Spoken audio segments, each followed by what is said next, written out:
So you guys have seen me with my U-part wig that I made with some straight hair, and then I cut it and I ended up dyeing it and everything. And you guys have also seen me with my natural hair, which looks like this, and it's growing, yay! This is how it looks when it's straightened now. But you're probably wondering how I got it like this with my new hair extensions. Well, in this video, I'm going to be showing you how I got this full weave effect with my new Brazilian deep curly hair without having to braid my hair or sew my tracks in or leave out very much of my real hair. It's not a weave and it's not a wig, it's actually just my strange way of applying clip-in extensions. So I got 3 bundles of Brazilian deep curly hair from lozosvirginhair.com, and I used all 3 bundles to make my clip-in extensions.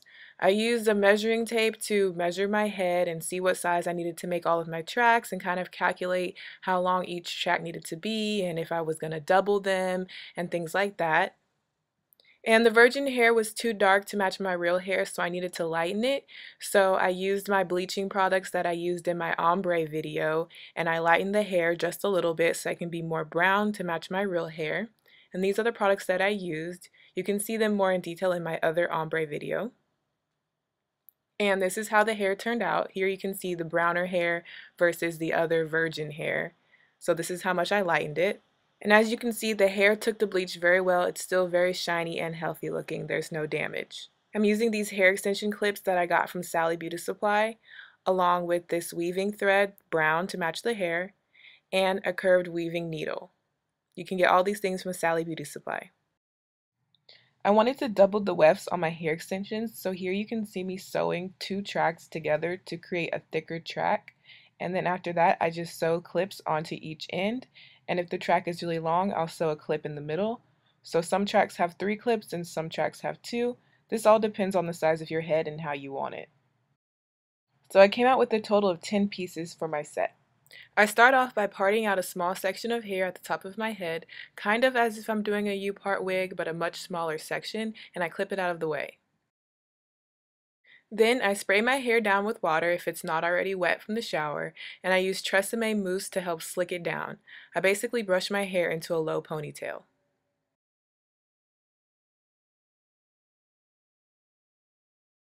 It's a very similar process to applying my U-part wig, but I wanted to try something different rather than a wig this time. I use a small elastic to secure it in place.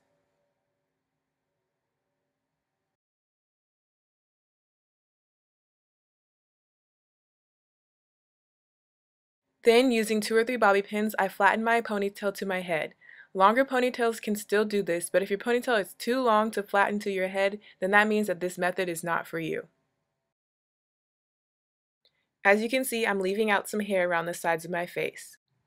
So since all of my extensions are different sizes depending on where they go in my head, I just have to make sure that I keep them in the right order and apply them in the right order so that they fit. And all I have to do is open up the clips and dig them into my slicked back hair to make sure that they're very secure, close the clips, and that's it. And I just do that with each track going up my head.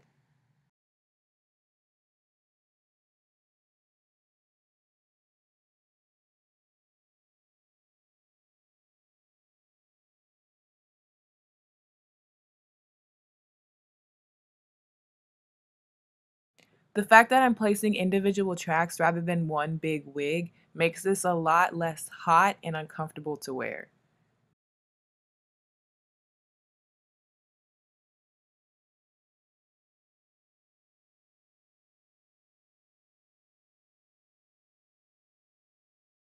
When I get up towards the top of my head, I start tilting the tracks a little bit so that it starts facing towards my side part, so I have more hair on one side than the other, or it appears I do anyways. It just kind of helps the side part look better. So basically I just tilt the tracks towards the side where I'm parting my hair.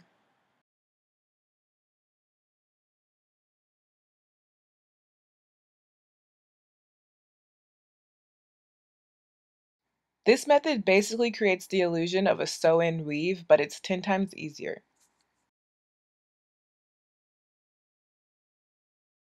And since the clips are easy to remove, you can take this out at night so you can sleep comfortably. But I've worn it this way for about a week now, and I've never had a problem with the clip slipping or anything like that. It's actually really, really secure. So as I reach the very top of my head, I'm just placing my last track around my leave out, and then all I have to do is take out my leave out and blend it. But as you can see, it looks very full. And since my pieces are doubled up, I only had to use 10 clip-in extension pieces.